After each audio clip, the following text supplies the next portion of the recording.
Winter is a peculiar season in Ireland. Often autumn seems to want to linger well into December with colourful leaves still clinging onto the trees and mild sunny days. And then, whoom!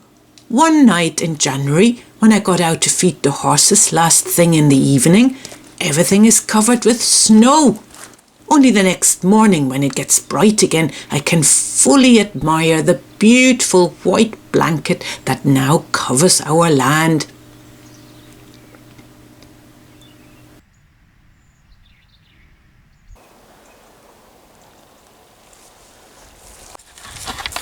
Morning, guys. Oh, bit snowy, is it? Little bit snowy. The sheep, with their thick, long coat of wool, are not bothered by this change of weather at all.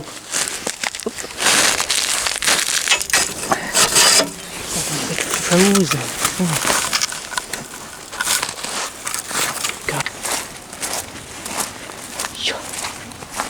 There we go.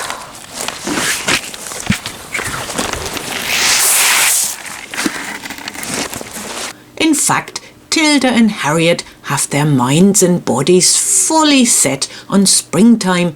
I can see them changing slowly towards lambing mode, with their udders developing and their rumps taking on a plump shape. Otto is back from a short visit to a friend's Yo's, where his services were much appreciated. Our Yo's obvious physical state doesn't stop him from checking out his chances anyways. It is fascinating to see all the little tracks in the snow of creatures who usually do what they do during the night unnoticed by us humans. Mostly rabbits and one or two prints I can't quite make out. It could be that Turnip, as a 3-year-old with 3 mild winters behind him, has actually never experienced snow this deep. He thinks it is delicious.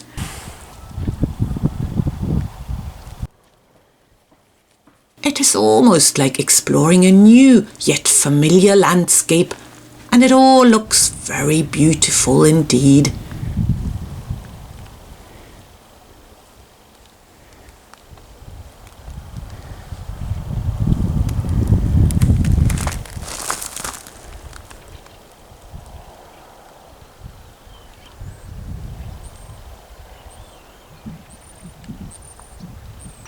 Life is made that bit harder though for the wild birds, and I make sure to put out an extra portion into our bird feeder.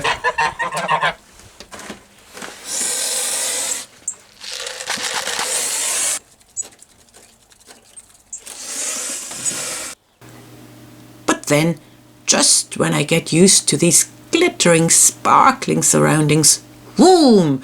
There comes the mild air, the snow melts overnight and the daffodils decide it is their turn now to light up.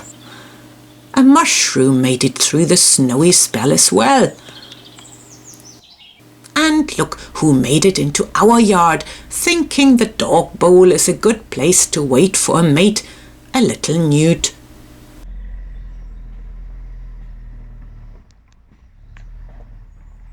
I transfer him to a bigger bucket and then release him into our pond, where he hopefully has better chances finding a partner. Our plan is to have all animals living in the new yard, so that Tim can use the old barn fully for all his projects. So we made a start doing up one of the old cow stables as the new sheep sty. Looking good. Lots of whitewashing and then building the stable walls to keep them all safe. Well, you'll be back maybe, I don't know. You won't be long, will you? Sorry, I'm just filming you doing your skilled job there. Off block. Very good. And then we had a surprise visit from Tim's son Liam, who came over all the way from China on a short holiday. How wonderful to see him and get a chance to catch up and spend some time together. It was a very, very windy day when we took him to the beach.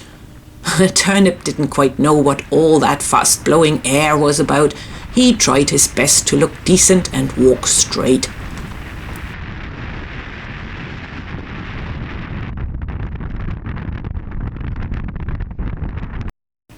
It was Trudy's 5th birthday at the end of January, and of course she had a special treat waiting for her.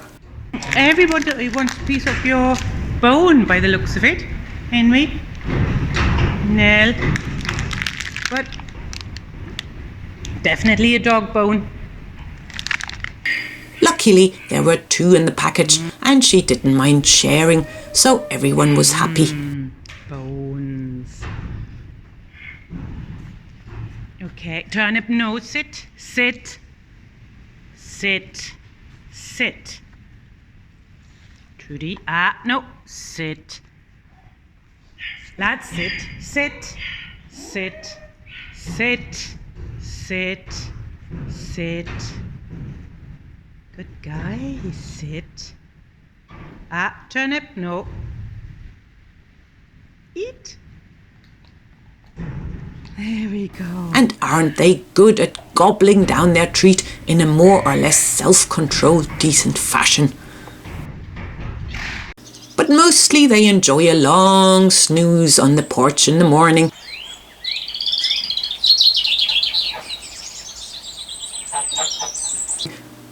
But we do go out at least once a week now to visit residents in nursing homes and patients in hospital. They bring so much joy to people, and I feel very lucky to be able to facilitate these visits. Nell is on a little break from her therapeutic visits. Gulliver is filling in for her in the meantime. Nell has a loose tooth and is waiting for the dentist whilst eating extra rations to keep her weight up as she can't chew properly. Flora gave us a little fright a couple of weeks ago. She got a serious tummy upset. Not a colic, but some sort of bacterial infection. I am so grateful to my vet, who helped Flora back to health and prevented Henry from suffering too much when he caught the same bug. Anyways, it was a big relief to eventually, a week later, see Flora fully recovered and rolling contently, throwing all her legs about energetically, shaking off any last bit of ill feeling, and then setting off on a cross-country ride with me, full of enthusiasm and cheer. As you've seen back last year, our apple harvest was just astonishing, and we are still enjoying boxes and boxes of them. And when they go beyond what we fancy as a healthy snack, the rabbits and guinea pigs aren't too fussy and crunching away quite happily. Oh, and I nearly forgot. If you haven't had a chance yet to get a calendar for this year, you are in luck. We still have a few last copies left for sale at a reduced price of €10 plus postage. Just go to our website